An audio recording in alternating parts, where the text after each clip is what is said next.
Surface breach confirmed, crustal resistance falling.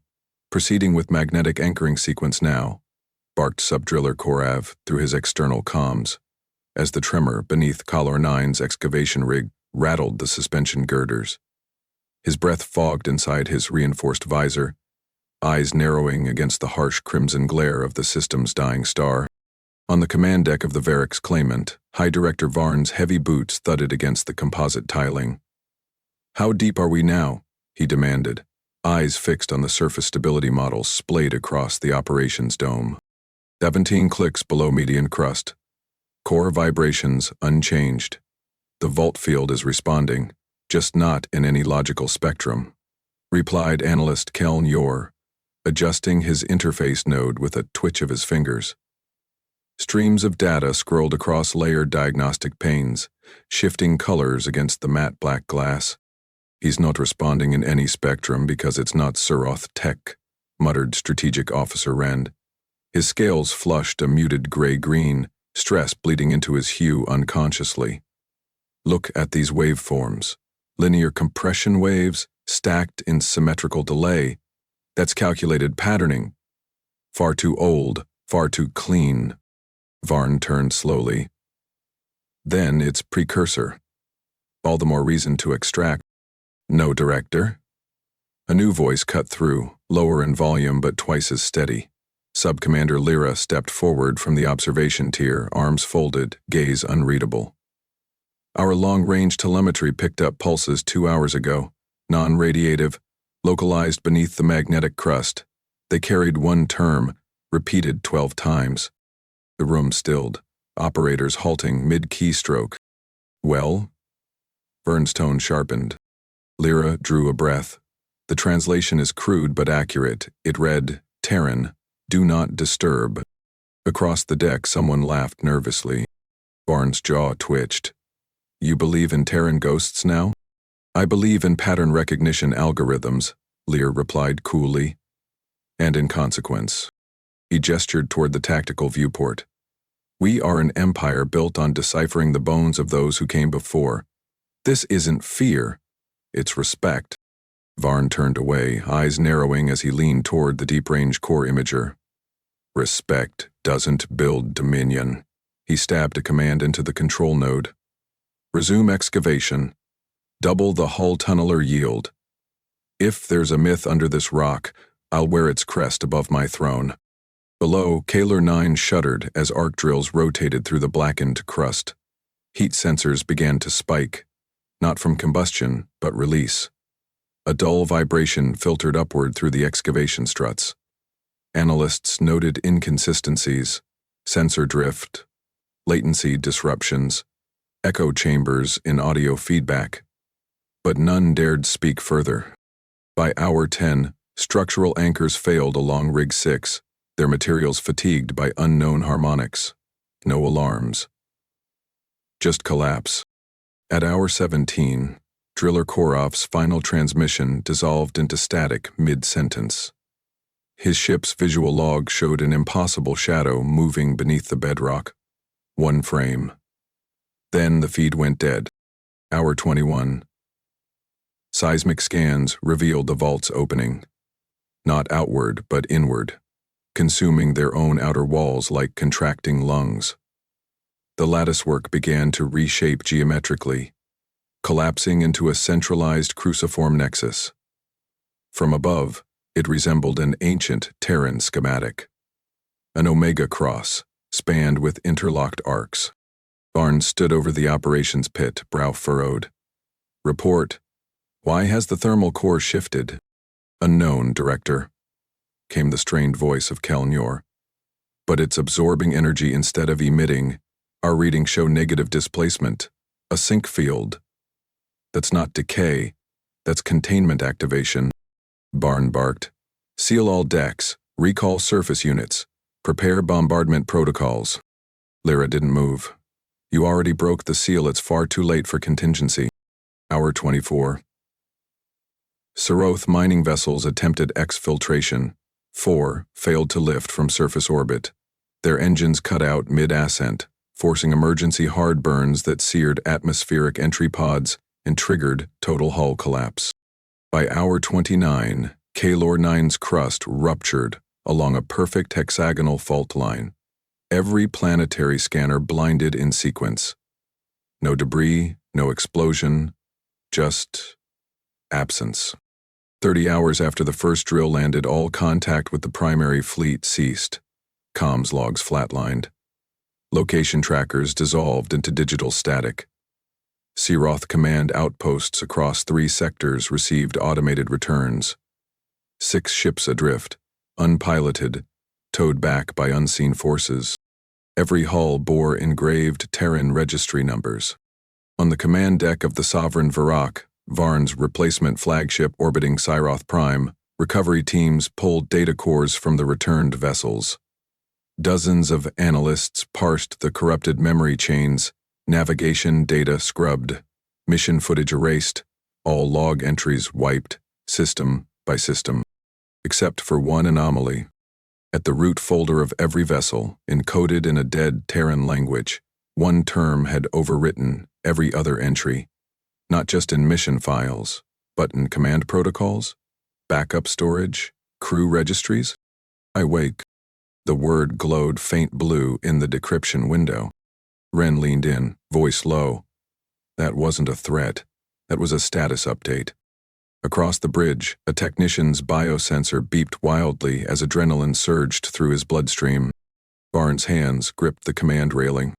He didn't speak. He didn't need to. Because deep beneath the crust of Kalor 9, something had answered their excavation. It hadn't emerged. It had activated. And whatever mechanism had once held that vault shut wasn't designed to keep the galaxy safe. It was designed to make sure no one woke up what was inside. The fault line sealed itself behind the last drifting vessel. Beneath the fractured shell of Kalor 9, the chamber's axial plates rotated in unison, grinding against compression locks that hadn't moved in 500,000 years. Steam hissed from anchor pistons. Hydraulic clamps disengaged. Lines of frost cracked from ancient conduits, vanishing as dormant systems fed from subterranean cores flickered back to life. In Vault 1, a cluster of blue indicator nodes blinked once, then turned solid. A gloved hand twitched inside the stasis module. Commander Rethenvoss's neural interface lit. Data surged into his cortex as his breath caught mid-inhalation. His chest lifted slowly inside the vacuum-sealed chamber. Cooling gel receded from his shoulders as cryo-nanites were deactivated one by one. His heartbeat reestablished its rhythm, strong and unbroken. He didn't open his eyes at first. What returned wasn't orientation. It was memory. The corridor had been lined with smoke. Alarms stuttered across every channel. A Searoth drone, shaped like a folded wing, swept low over the refugee tunnel. It discharged a thermal lance through a crowd of civilians as they scrambled to the shelter doors. He remembered the sound of skin rupturing beside him, then a small hand going limp in his grip. His daughters. The feed ended there. He exhaled through clenched teeth, nostrils burning from the recycled air scrubbers now reactivating inside the chamber. He felt every muscle ache. Not from fatigue, but from being forced into instantaneous memory retrieval. The neural mesh never asked permission. It retrieved what mattered. Voss opened his eyes. The capsule hatch split diagonally and folded outward. The cryobay lights had already recalibrated for visual reintroduction. A field of deep amber strips lined the corridor beyond, tracing the overhead beams in thick symmetrical bands. Every chamber that had once housed Earth's last standing war command unit was intact. Through the reinforced observation sled across the vault's frontal bulkhead, the soil shifted. Not downward. Upward. He reached for the control bar embedded beneath the cryoframe and pulled himself upright. Bones adjusted. Joints clicked. His feet touched the platform without ceremony. The chamber's floor panels adjusted in micro-increments, cinched to the body's weight ratios stored at the time of sealing. A dissonant tone signaled the authentication process. Green. A voice greeted him. Neutral, dry, male. Reservoir 1. Command recognition confirmed. Welcome, Commander Voss. Neural synchronization active. Dreadnought link integrity verified. He didn't answer, not yet. Instead, he made his way down the narrow spine corridor toward the bridge terminal. Behind thick partitions of reinforced basalt composite, other cryodominants began unlocking, sequentially, controlled. On a slab below the operations helm, the Sol Regnant's power core initiated a low-level cascade. He heard the shift, not in the engines, but in the movement of gravity itself. Outside the vault, magneto-stabilizers drove thousands of tons of crust upward. The Sol Regnant, buried beneath Kaler's false mantle, was surfacing. "Give me a channel scan," Voss said, gripping the central interface. The AI responded. "Galactic net, fragmented. Echoes present in delta lanes. Processing. Connection viable through abandoned Tier 3 satellites. Pulse response. Initializing. The display lit with pulsar data maps. The systems hadn't been destroyed during Earth's fall. They'd been overridden. Drones disguised as asteroid drift points had kept the Terran infrastructure masked. Not erased, hidden. The neural mesh within his skull began dispatching sub-signals through his spinal transponder. His thoughts were now commands. They did not require verbalization. Initiate signal retrace. Confirmed. Signal deployed. Across 33 dead lanes, ancient Earth relay buoys stirred. One by one, dormant infrastructure scattered across the galaxy activated their failsafe functions. Some pulsed gravitic flashes into their sectors. Others released long-held data streams buried in magnetic echo codes. The result was immediate. Near the Seroth border colonies, 4 freighter convoys experienced full navigation collapse, their onboard orientation charts now looped with contradictory vectors. Gravitic distortions pulling ships in multiple opposing directions. Trade lanes fragmented as if twisted by unseen tension cables. Seroth border watchtowers lost comms synchronization. One station's docking tower bent 20 degrees out of alignment, causing a loaded ore freighter to scrape along its upper armature and plunge into the lower hangar quadrant. Footage cut off mid-impact. On the bridge of the Sol Regnant, Voss stared at the orbital map now extending in 3 dimensions. Every blinking point was a system Earth had once charted, once lost, now reclaimed, not with weapons, but with signal. He turned to the secondary helm node. "Connect me to the vault command tier. All 27 vessels online. Crew thaw protocols at 12% completion. Estimated command readiness 32 minutes. He touched the side panel where his daughter's name had once been engraved in etched alloy, a square of metal smaller than a thumbprint. His fingers hovered, then dropped. The AI prompted, "Do you wish to address your officers?" Voss stepped forward, gaze fixed on the rising tectonic overlay. They already know. Back in the Soloth Command Nexus, Director Varn stood in his transit suite watching surveillance footage of collapsed trade convoys. Communications officers scrambled to explain why entire navigation meshes were failing without attack. Ships weren't being destroyed. They were being redirected. Something unseen was forcing their movement, corralling them. "Locate the source of the gravitational irregularities," he ordered, voice sharp. "Not possible, Director," came the reply. "The shifts are embedded into pre-existing lane architecture." "They're part of the systems themselves." Barnes' face hardened. "No enemy implants that deep without being discovered." "Unless they were always there," muttered one analyst. He turned on him instantly. "Explain." "Sir, it's possible these weren't placed recently. They may have been dormant for millennia." The screen blinked once. A new signal overtook their internal systems. Terran Standard, Earth Zoradine dialect. One line only, pulsing at fixed intervals across every sector touched by the retrace nodes. Awakening protocol, fulfilled. Varn's hands curled against the control rail. "Get me orbital command, now." Back beneath Kalor 9, the Sol Regnant fully breached the surface crust. Its hull, layered in time-reactive shielding, reflected no light. It absorbed everything. Only its contour betrayed its presence. an angular leviathan rising from a world that had never been dead, only hidden. Voss stood at the apex observation chamber, trade spine Gamma just folded on itself. Convoy TK-21 disintegrated before transmission delay caught up. The words dropped like stone on cold metal, slicing through the Surath Emergency Directorate's command chamber.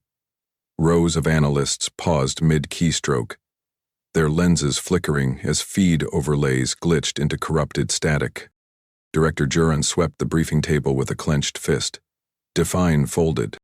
Gravity inversion localized at midpoint. External influence restructured the curvature of the transit corridor. Our reactors stabilized, then the ships vanished. Crushed? Across a dozen systems, trade routes engineered to remain stable for centuries convulsed like fractured spines. Cargo freighters, unable to reroute through interstitial drift, imploded from structural misalignment. Surveillance buoys recorded fragmented telemetry. Atmospheric seals imploding, cargo containers splitting open mid-route, hull sections compressing as though pulled by invisible claws. In the secondary data vault beneath the capital ring of Or-V, analyst Drev Moran watched in silence. His hands hovered above the haptic console, jaw clenched, neck slick with sweat. Every time he isolated a failure pattern, another corruption worm surfaced. These weren't accidents. They were scripted anomalies. Embedded, triggered, timed. He isolated a repeating code loop embedded in the Surath administrative net. It didn't spike CPU load. It didn't emit false routing paths. It did something far simpler. It waited. And now, it was no longer dormant. The command thread was labeled Vanguard Echo D13, encoded in Terran language structure, unrecognized by any modern catalog. Its path traced backward through 3 central comm nodes, down into the framework of a repurposed atmospheric controller acquired during the Second Reclamation Campaign. A salvage trophy from a forgotten battlefield. One repainted in Siroth gray, its internal registry never wiped. Pull every salvage record in the Dominion, Drev whispered to the assistant AI. We've been living inside their network. Across the cityscape of Vir 3, the docking quadrant lost vertical synchronization. 4 supply transports, each carrying heavy-grade infrastructure components, approached the orbital port at staggered descent speeds. As they neared threshold, their docking clamps deployed without command input. Misaligned, premature. The clamps tore through the lower bulkheads, and support struts folded like brittle reed. Steel gave way under kinetic backlash. Hundreds of meters below, civilians scattered as debris lanced through the sky. Screams followed, not of war, but betrayal. By late cycle, riots erupted in 11 colonies. Screens blinked with flickers of old world symbols, strange angular characters, traced with sharp edges. Not propaganda, not threats. Watermarks. In the underground stabilization core on Serac V, Subcommander Lyra watched the reports cascade across 3 stacked projections. He leaned forward, nostrils flaring. Pause, feed 47. There, that symbol again. His aide hesitated. It showed up in our power grid logs this morning. We thought it was residual code from pre-Unity phase firmware, something ancient. Lyra zoomed the feed. It's not ancient. It's Terran. This isn't just sabotage. They buried themselves in our infrastructure, in our weapons, in our identity. A cold shiver ran down his spine, not from fear, but realization. They had built the Siroth enclave atop bones they had never fully understood. Every system they'd scavenged, every upgrade reverse-engineered from Terran carcasses, every node that powered their dominion, it had all been seeded. Not with malware. With intent. As this reached command, no. Director Varn sealed transmission logs since the Kaelor breach. He's ordered all active scans redirected to internal probes. He thinks it's mutiny, not external infiltration. Lyra turned slowly. It's not infiltration if the invader built the house first. Meanwhile, across neutral space, freight path C Delta ruptured into chaos. Long-haul transports from allied species collided mid-correction, their data loops hijacked by artificial navigation nodes that hadn't existed 2 days ago. Systems frozen by false positive beacons. Entire commerce networks began to halt. Not because of war, but confusion. Iran finalized the trace. His hands moved fast now, confidence overtaking fear. He mapped signal route by signal route. Every server that had gone dark showed identical code structures. Override nodes hard-casered into core firmware, activated only by neural frequency tags matched to one origin. Terran Vault protocols. He punched in a direct line to Lyra. The screen flickered twice before stabilizing. Sir, they didn't break into our systems. Speak clearly. They were already here. Their architecture is native to everything we've used since the final expansion phase. It's not attack software, it's reclamation code, designed to reconfigure, not destroy. Lyra stared at the wall as two ideas collided in his mind. Then we've never been sovereign. No, Moran replied, voice low. We've been renters, and the owners just came back for inspection. In the capital colony of Tras 5, power conduits blew from within. Housing blocks lost gravity control for 12 minutes. Children floated mid-air, frightened but uninjured, until artificial mass realigned. The cause? A 3-line command thread implanted in the grid's thermal regulator, dated from 4,092,371 years prior. Everywhere the Suroth looked, they saw remnants, not of war, but of design. Terran glyphs marked every corner, like signatures on unfinished blueprints. Reactor cores began failing not due to overload, but refusal. Systems rejecting Suroth command inputs outright, realigning toward dormant protocols. Lyra called an emergency session. Send this to every colony lead, unfiltered. Our systems are not failing randomly. They are aligning. A junior officer frowned. Aligning with what? The truth. The first breach hit the civilian broadcast lattice at 300 Suroth cycle. No signal, no alert. Just an override. Entertainment feeds fractured mid-segment. The screens froze, flickered once, and resumed with something else entirely. Unmarked files appearing in synchronized waves across public terminals. No titles. Just a rotating glyph. On Viraith 3, a young dock worker blinked at the image replacing his shift roster. A floor plan of a Cyroth command cruiser, fully labeled. Below it, an annotated file displayed energy core schematics, with structural weaknesses circled in red. On Ord-V, 3 counselors watched in stunned silence as their personal systems rebooted to show comm transcripts from the High Defense Assembly. Logs from closed-door meetings now looped on public news grids, revealing backroom directives, blacksite expansions, and orders to purge dissenting colonies during the final expansion wave. The watermark glowed in the lower corner of each file.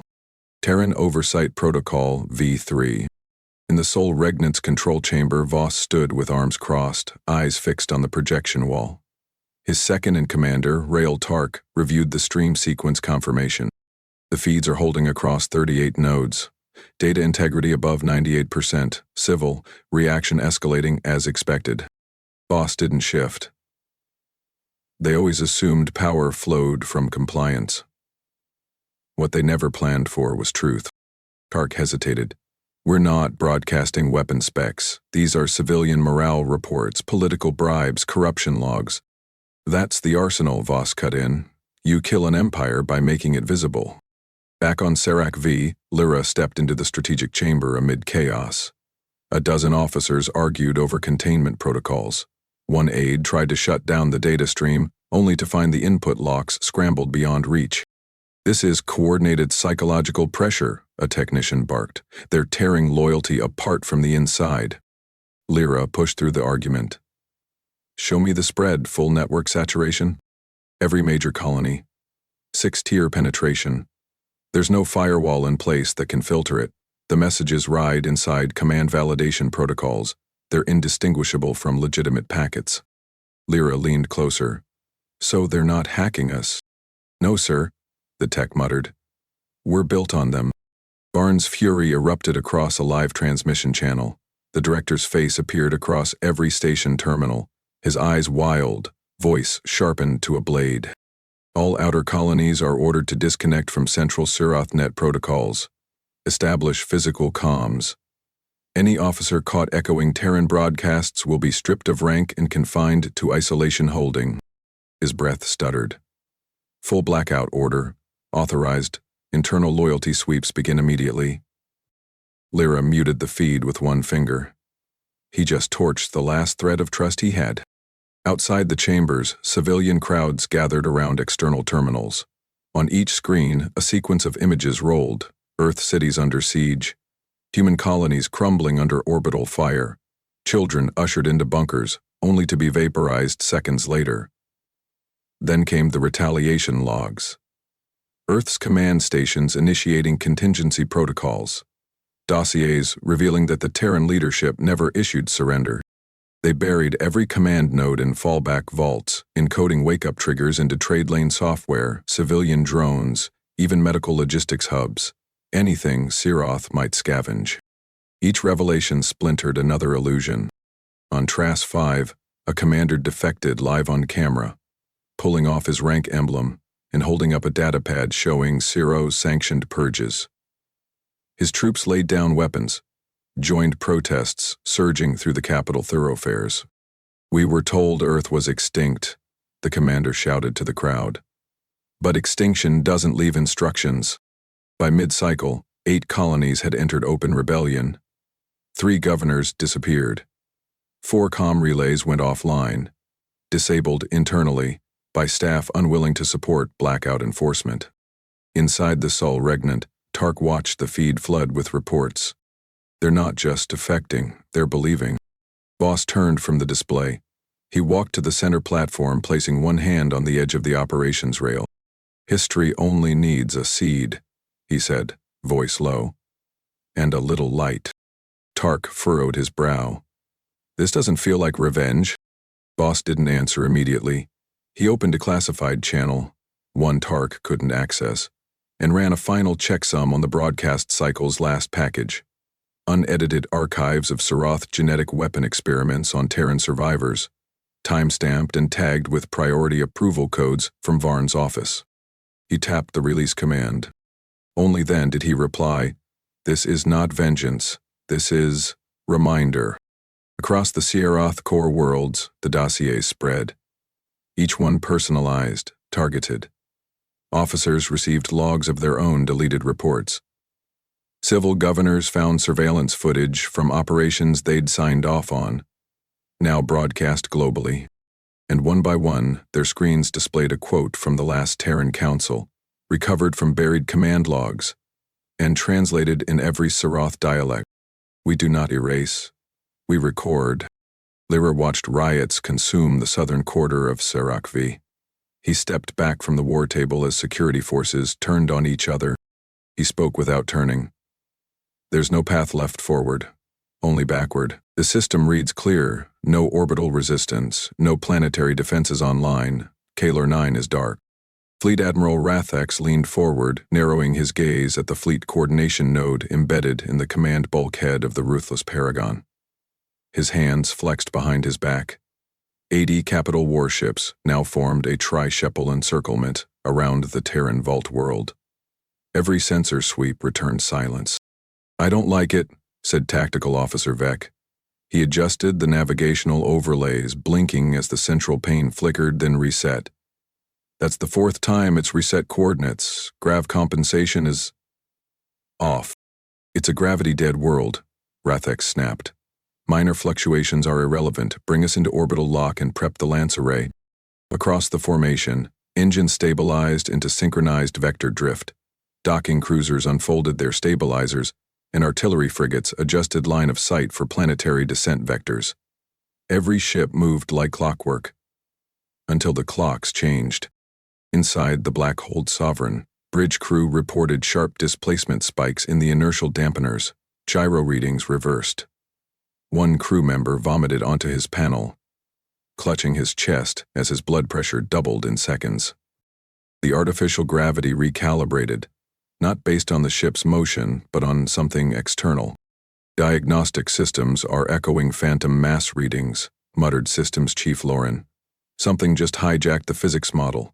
Our ship thinks it's inside a neutron pole. In the command bridge of the ruthless Paragon, every control interface blinked red, then black. The standard Cyroth navigational template dissolved from the bridge's primary holopel. In its place, foreign characters, rendered in crisp white against a gray field of code. A Terran sequence. System override, Vault Directive 7. Rathix lunged for the manual bypass. Lock out the grid, scramble local protocols. No response, Vex said flatly as his console flickered. They're rerouting us through sub-core pathways. They aren't overriding the system. They are the system. Lights dimmed as life support cycled into lockdown. Weapons powered down mid-calibration. Across the fleet, launch base stalled, refusing input. Then came the first broadcast. The audio channels, meant for command WABS-wide coordination, switched without command input. Static dissolved into archival video. Raw, unedited feeds from Sirith aggression cycles. Civilians clustered in evacuation tunnels. Gas floods rolling in. Officers executing surrendering crews on outer colonies. Each recording timestamped, authenticated, labeled. Not faked, not altered. Just played, one after another. On board the Iron Vow, a weapons technician tore off his command helmet and collapsed against the wall. I was there. That's footage from... How the hell do they have this? Bridge officers across 10 flagships screamed into dead comms, their voices cracking as they tried to reset command layers that no longer answered. In the Sable Trident, Rear Admiral Hector pounded the override key embedded in his chair's side. If this is psychological warfare, it's irrelevant. We still control. The bridge spun. The inertial compensators surged again, this time generating an artificial spin despite zero propulsion. The ship tilted slowly, then locked into place. Facing the Terran surface vault, a force held it. Not electromagnetic, not kinetic. Something embedded in the ship's own guidance software rerouted everything toward a single orientation. They're controlling where we look, whispered a junior officer. Above Kalor 9, 80 warships rotated into a perfect ring, each one caught in a gravity configuration they could not override. Inside the Sol Regnant, Voss stood before the observation relay. Tark appeared behind him, watching the enemy fleet shift like marionettes. Ellie can't move. They can't shoot. Should we deliver a strike pattern? Boss didn't respond. He accessed a classified interface and highlighted one ship in the upper cluster. The Vexant Dawn. Not that one, give it the full archive. A test subject? Boss turned his head slightly. A carrier. Inside the Vexant Dawn, every terminal opened at once. The archive flooded its system. Years of Terran extinction orders, including intercepted Cyroth tactical briefings, civilian deportation blueprints, and early experimental data on hybrid war tech using Terran neural samples. The command crew watched in horror. Some wept, others backed away from their stations, unable to mute what couldn't be stopped. A projection filled the central deck. It was Earth. Not in flame, not at war, just silent. Its orbital ring shattered, its final message blinking. We are not gone. We remember. The Vexant Dawn's captain stared at the feed until his knees gave out. Above Kalor 9, one of the planet's 3 moons cracked. Not from impact, but from activation. A structured fracture formed along engineered seams, releasing glowing fragments into orbit. The debris trail formed a perfect arc around the upper hemisphere of Kalor 9, like a ring, like a scar. Tark stepped forward, awestruck. Is it a weapon? Voss gave a slow shake of his head. A message. What does it mean? Voss's voice barely moved. It means we were watching the entire time. The emergency tribunal chamber reeked of ash and coolant fluid. Power conduits crackled near the ceiling as sparks fell like fireflies across shattered datapads. 6 council seats stood vacant. 2 were overturned. 1 still held its occupant. Councillor Drent Halvik, motionless, head bent at an unnatural angle. Blood pooled beneath the armrest, collecting in the grooves of the command seal. Director Varn paced behind the tribunal's upper railing, eyes bloodshot, jaw clenched so tight his molars ground audibly. "You think mutiny is leadership?" he snarled. "You think surrendering control to an extinct enemy is survival?" Subcommander Lyra faced him from below, unarmed, sleeves torn, dust and sweat streaked across his collar. "No, Director. I think calling this control is delusion. You broadcast classified data to 12 colonies," Varn roared. "Do you understand what you've undone?" "I revealed what they already suspected." Lyra's voice didn't rise. "That we built our rule on borrowed foundations and slaughtered anyone who tried to see beneath them." Counselor Vekmar slammed a fist into the table. "The people are not philosophers. They need order, not confession. They need trust," Lyra answered. "And you used it like currency. You spent it all." The wall-mounted feed behind them pulsed, alive, unauthorized. Civilian cams streamed in real time. Streets filled with masses waving black cloth streaked with crimson glyphs. The Terran signal. In 6 sectors, Seroth flags were stripped from spires and tossed into fire pits alongside broken rifles. A colonel from the 11th Orbital Corps appeared next. Helmet removed, hand raised, face exposed. "I defect willingly. I ordered strikes on civilians who posed no tactical threat. I cannot serve a lie." His broadcast wasn't alone. One by one, others followed. Captains, field agents, even former judiciary officers. Confessions delivered, not with defiance, but with hollow acceptance. "They're choosing legacy over loyalty," muttered Mar, voice trembling now. Barnes struck the override panel, trying to silence the feed. The display didn't respond. It flickered, then reshaped into a Terran grid. A new archive loaded. Surgical footage from experimental sites beneath Serac V. Human survivors dissected for neural pattern data. Every session logged, catalogued, and stamped with Varn's official biometric clearance. "I never approved those operations," he said, too fast. "You did," Lyra replied coldly. "You just didn't read what you signed." Across the capital, Seroth communication towers faltered. Civilian hubs lost uplink to defense grids, not because of Terran interference but internal walkouts. Engineers unplugged the backbone, line by line. In the lower districts, loyalist squads disbanded after being surrounded by unarmed protesters chanting a single phrase. We were told they were gone. In the center plaza, a monument constructed from salvaged Terran armor was torn apart by protesters. Inside the hollow structure, they found embedded ships, recording modules. Playback triggered automatically. Earth's last recorded council vote echoed in distorted transmission.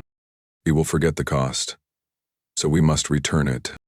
Byrne stepped down from the tribunal platform. He drew his sidearm, placed it on the table, and looked at each remaining member of the council. "Seal the chambers." One counselor backed toward the wall. "There's no one left to order." A concussive blast shook the lower levels. Smoke poured in from corridor vents. The council doors had been rigged from outside, locked shut. "We built a kingdom from borrowed bones," Lyra muttered, backing toward the data terminal. Varn followed his gaze. "What are you doing?" "Activating the last protocol." Lyra keyed in an access string. An old Terran sequence embedded in the mainframe's root directory. "This won't protect us, but it might keep history accurate." A countdown initiated on the display. Archive transmission to off-world backups. Earth's records of every decision made under the Enclave's rule, now encoded and sent to every Terran-linked relay node left in the galactic grid. Outside, fire spread across the political quarter. Protesters carried torches made from military batons. Civil advisors fled through side alleys, chased not by soldiers, but by their own administrative staff. Seroth's order was collapsing. Not through war. Through subtraction. Back into the chamber, Varn sank into his seat. His fingers trembled as he reached for the sidearm he'd set down earlier, then stopped. "What are you waiting for?" Lyra asked.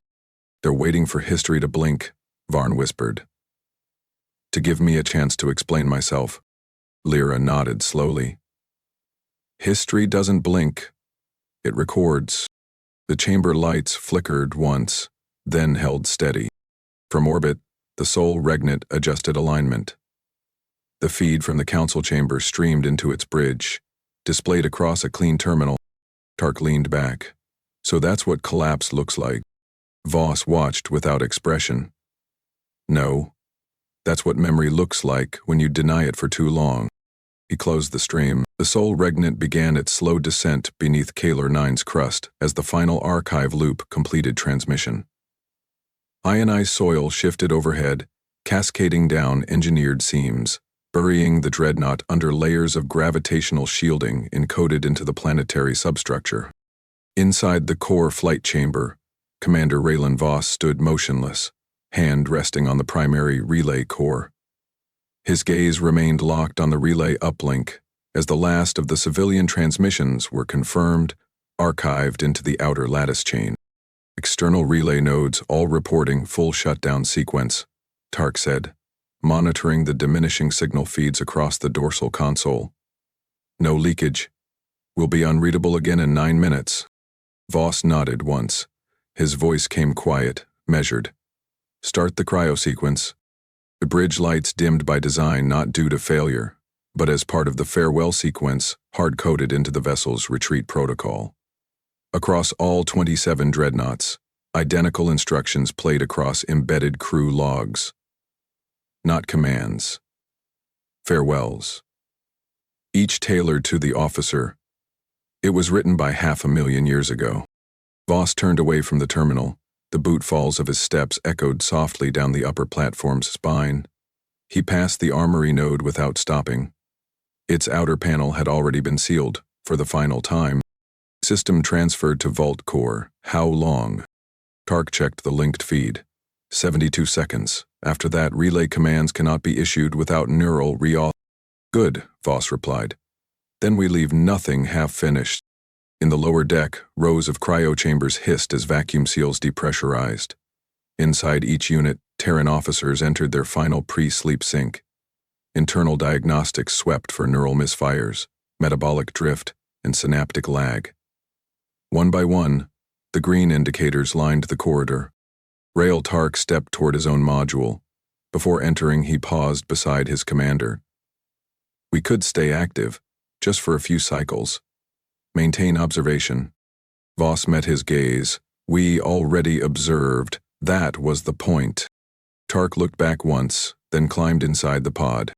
As the glass enclosure slid shut, the chamber began cooling, a soft sheen forming along the inner shell. The locking clamps engaged, and his vitals synced to the main grid. Voss stood alone on the upper deck now. The bridge interface shifted, revealing the final screen. Command authorization required. Final log entry pending. He stepped forward and keyed in his signature. The screen went blank, then loaded a recording, one he had prepared centuries ago. The visual feed activated, not through external lenses, but through internal thought trace, pulling from memory and neural state. His daughter's image flickered onto the secondary display. She sat cross-legged, holding a small data tablet, smiling at the person behind the lens. It wasn't a photo. It was a live message. Recorded the night before the final exodus. I don't understand why you have to go, she said softly. The man behind the camera, his younger self, replied, because someone has to make sure they don't erase us. She looked down. But what if they forget us anyway? We leave a signal. Now, he stood watching that answer replay across a screen sealed away for half an eon. He pressed the confirmation sequence. Across every Terran-linked nav system still tethered to interstellar routing systems, the Searoth never touched, because they didn't know they existed. A new protocol uploaded. Terran systems, access restricted, neural consent required. Galactic navigational overlays updated automatically. An entire network of reawakened grids marked in red, labeled not with threats, not with warnings, but with boundary. Respect, not retaliation. Memory, not conquest. Voss stepped into his chamber. The interior reoriented to his neural imprint as soon as he touched the side panel. He turned his head once more. The recording of his daughter faded, replaced with the planetary overlay of Calor 9, now resealed. Unreachable from above. "Seal command relay," he said. The pod closed around him. Oxygen mixture adjusted. Neural sync realigned. Cryo sequence began. Inside that chamber, Earth's last command officer faded from time once more. The Galactic Cartographers Union, a neutral body stationed along the Firan axial route, issued a bulletin unlike any in its 30,000-cycle history. 87 navigational charts were to be recalled and updated. Not for error correction, not for supernova realignment, for boundaries. Boundaries not claimed through treaties or occupation, but reinstated by fear. Each map now displayed a red lattice spanning dormant Terran corridors. A phrase printed in bold across the revised legends. Earthline contact prohibited without neural key approval. The SRL Republic sealed its trade negotiations with Suroth factions indefinitely. The Zeth Accord canceled all expansion protocols intersecting former Terran exploration corridors. Even the Aralen assemblage, known for exploiting abandoned systems, passed a council-wide motion: Terran sectors will remain undisturbed. None of these decisions were made under direct threat. Earth's ships had vanished. Earth's voice had gone quiet. But every terminal left operational repeated a single message, looping without fail. "We are not gone. We remember." On a relay outpost above the moons of Kavan, 2 Feroxy technicians observed the pattern. One rotated his chair, tail flicking nervously behind him. "There's no signature, no carrier beacon, just embedded message drift. Untraceable, but always present." The other technician adjusted the relay dampeners. "That's not the point. It's not about finding them, it's about what happens if we try." Across the stars, governments debated retaliation. None acted. There were no declarations, no mobilizations, just silence between systems where only one species ever reactivated their history without re-entering it. In the Siroth Enclave, leadership turnover became daily routine. Civil assemblies flooded with questions no one dared answer publicly. The phrase Voss effect entered economic reports as a factor in fleet funding denial and system abandonment. Entire colonies disconnected from central routing voluntarily, afraid that staying plugged into compromised code might reawaken more than Terran firewalls.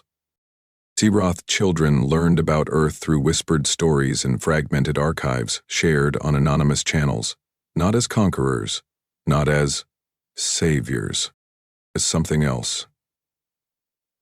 Something that waited. Inside a subterranean vault below the ruins of Council Prime, a lone broadcast booth, still powered through a bypass circuit, ran archived transmissions every third cycle. It played footage of Earth's final council session. Only fragments survived, most without sound. One moment played with startling clarity. A seated commander, older than the rest, speaking without notes. "Her extinction is a rumor. Let it travel far, let it settle in their minds, and when they forget what we were capable of, they'll excavate that myth, thinking they'll harvest weakness." That clip circulated through underground channels across 12 species. On the research world of Delreth 7, a Zarnan sociologist concluded in a published report, "Humanity did not survive, it withdrew." The distinction is not linguistic, it is architectural. By cycle 18, encoded statues appeared on neutral outposts. Uncommissioned, unclaimed. Monuments forged from unknown alloys, placed without detection, always at planetary zenith markers. Each one bore a singular word carved into the base. Awake. The Terran mark became an institutional taboo. Universities debated whether to study it.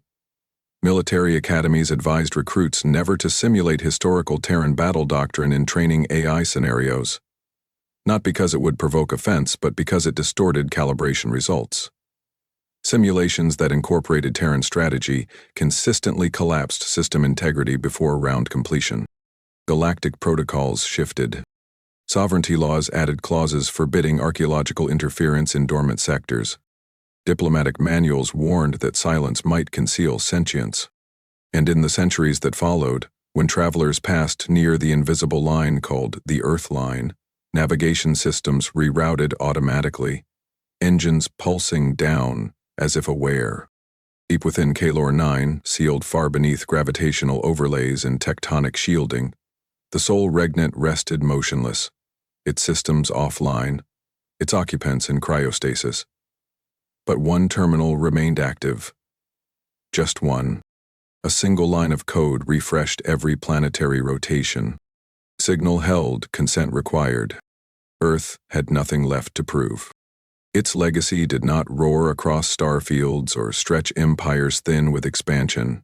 It remained where it always had, beneath caution, inside memory, written onto the spine of a galaxy that once tried to forget. Now even forgetting was forbidden. And so the story ended not with return, but with recognition. Humanity had buried its wrath so deep the galaxy mistook it for myth, until it moved. If your species had one chance to return from extinction, would you reveal yourselves with force, or rewrite your enemies from within? Comment your strategy below, like and subscribe for more thrilling HFY stories.